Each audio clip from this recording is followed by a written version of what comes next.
And Erin, let's start with you. The U.S. Postal Service reduced overtime availability, put restrictions on extra mail trips, reduced the use of processing equipment. Do Democrats have cause for concern here?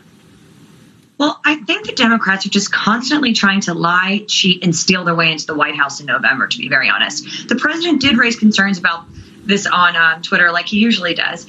And what the problem is hypocrisy. We know that the Democrats have thought it's completely fine to go out and loot and riot, but no, they can't go to the polls in November. So it's really about the hypocrisy. We do understand that there are absentee ballots, and those are of great concern because people were displaced due to the pandemic. But I think in all situations here, we need to get people to the polls on November 3rd to vote in person.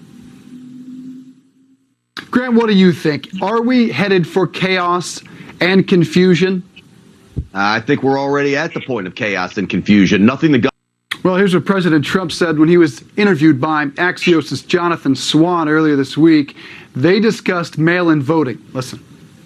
You look at some of the corruption having to do with universal mail-in voting. Absentee voting is okay. You have to apply. You have to go through a process. You have to apply for mail-in. Back to you now. You say you'd like to see people voting in person.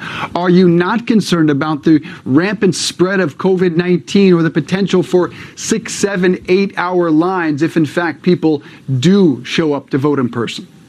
Well, I think the protocols would have to be in place, whether it's social distancing or making sure that various polling locations are open so you don't create that chaos of lines. But as we indicated earlier, and Grant's sentiments were exactly the same as mine. If these people can go out and do the normal activities that they are engaging in today, there is no reason why they can't go to the polls. And the only reason why Democrats don't want them to go to the polls is so they can vote by mail and cheat.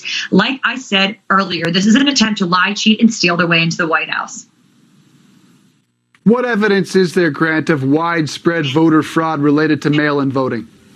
Well, let me tell you something. When you go to widespread mail-in voting, there will be widespread fraud. And I could left field. Let's talk Kanye West for a quick minute. He's selected a running mate, a 57-year-old spiritual coach, of course, named Michelle Tidball. He's also secured a place on the ballot in states like Colorado, Wisconsin, and Ohio. In an exclusive interview with Forbes, the rapper basically admitted his run is designed to take away votes from Joe Biden. It's on Kanye's run so far and his mission. Well, not to be glib, I think Kim Kardashian as a first lady would be, if nothing else, a crazy proposition and a lot of fun for the American people.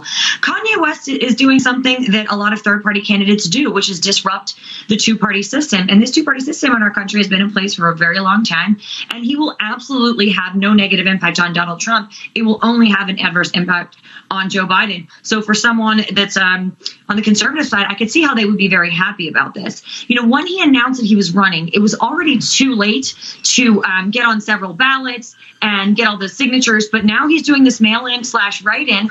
I think it's actually a brilliant strategy for him, and it keeps him in the press versus someone like him that's seemed to be very enamored with the spotlight.